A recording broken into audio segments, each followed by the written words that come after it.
May the peace of the Lord be with you. I pray that you will be filled with God's grace and blessings by listening and reading the Bible every day. I am Pastor Jongsun Choi. We are listening and reading the Bible according to the reading plan proposed by the Revised Common Lectionary. This year's reading plan is by year C.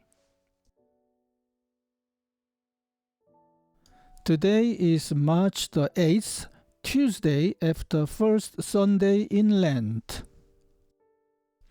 Today's scriptures are from the Gospel of Luke chapter 4 verses 1 to 13, from the Old Testament Zechariah chapter 3 verses 1 to 10, and from the Epistle 2 Peter chapter 2 verses 4 to 21. Today's Gospel reading is from the Gospel of Luke chapter 4 verses 1 to 13.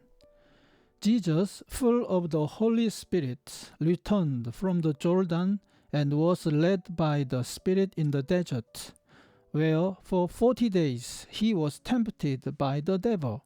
He ate nothing during those days, and at the end of them he was hungry.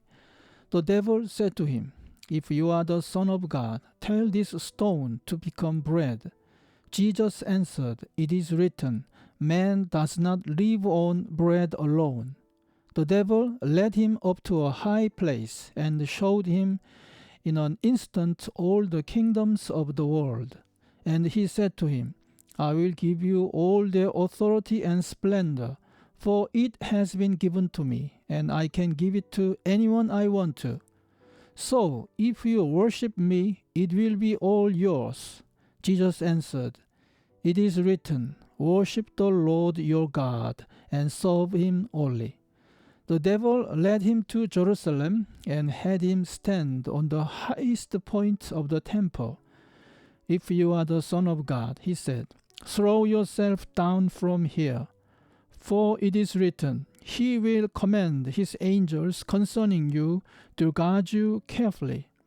They will lift you up in their hands so that you will not strike your foot against a stone." Jesus answered, "It says, do not put the Lord your God to the test." When the devil has finished all this tempting, he left him until an opportune time. Amen. This is a second reading from the Zechariah chapter 3 verses 1 to 10. Then he showed me Joshua the high priest standing before the angel of the Lord, and Satan standing at his right side to accuse him. The Lord said to Satan, "The Lord rebuke you, Satan. The Lord who has chosen Jerusalem rebuke you. Is not this man a burning stick, snatched from the fire?" Now Joshua was dressed in filthy clothes as he stood before the angel. The angel said to those who were standing before him, "Take off his filthy clothes." Then he said to Joshua, "See, I have taken away your sin, and I will put rich garments on you." Then I said, "Put a clean turban on his head." So they put a clean turban on his head and clothed him, while the angel of the Lord stood by. The angel of the Lord gave this charge to Joshua. "This is what the Lord Almighty says. If you will walk in my ways and keep my requirements, then you will govern my house and have charge of my courts, and I will give you a place among these standing here. Listen, O high priest Joshua, and your associates seated before you, who are men symbolic of things to come. I am going to bring my servant, the branch. See the stone I have set in front of Joshua. These are 7 eyes on that one stone, and I will engrave an inscription on it, says the Lord Almighty, and I will remove the sin of this land in a single day. In that day, each of you will invite his neighbor to sit under his vine and fig tree, declares the Lord Almighty. Amen." Today's third reading is from the Second Peter chapter 2 verses 4 to 21.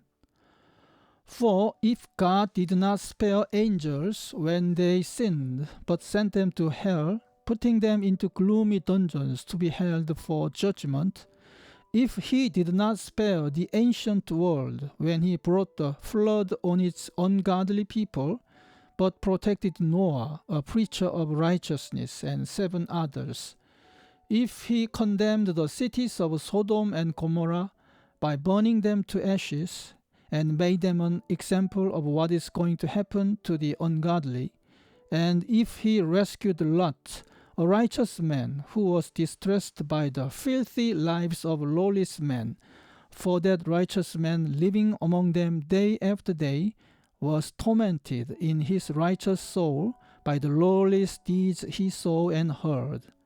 If this is so, then the Lord knows how to rescue godly men from trials, and to hold the unrighteous for the day of judgment while continuing their punishment. This is especially true of those who follow the corrupt desire of the sinful nature and despise authority. Bold and arrogant, these men are not afraid to slander celestial beings. Yet even angels, although they are stronger and more powerful, do not bring slanderous accusations against such beings in the presence of the Lord. But these men blaspheme in matters they do not understand. They are like brute beasts, creatures of instinct, born only to be caught and destroyed, and like beasts they too will perish. They will be paid back with harm for the harm they have done. Their idea of pleasure is to carouse in broad daylight. They are blots and blemishes, reveling in their pleasures while they feast with you. With eyes full of adultery, they never stop sinning. They seduce the unstable. They are experts in greed, an accursed brood. They have left a straight way and wandered off to follow the way of Balaam, son of Beor, who loved the wages of wickedness. But he was rebuked for his wrongdoing by a donkey, a beast without speech, who spoke with a man's voice and restrained the prophet's madness. These men are spring without water and mists driven by a storm. Blackest darkness is reserved for them. For they mouth empty, boastful words, and by appealing to the lustful desires of sinful human nature, they entice people who are just escaping from those who live in error. They promise them freedom, while they themselves are slaves of depravity, for a man is a slave to whatever has mastered him.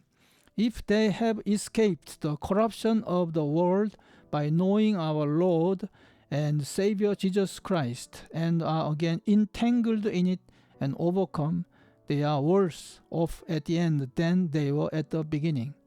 It would have been better for them not to have known the way of righteousness than to have known it and then to turn their backs on the sacred commands that was passed on to them. Amen.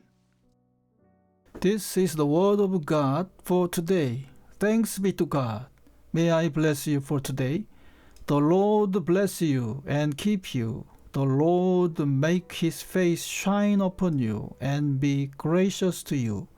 The Lord turn his face towards you and give you peace. Amen.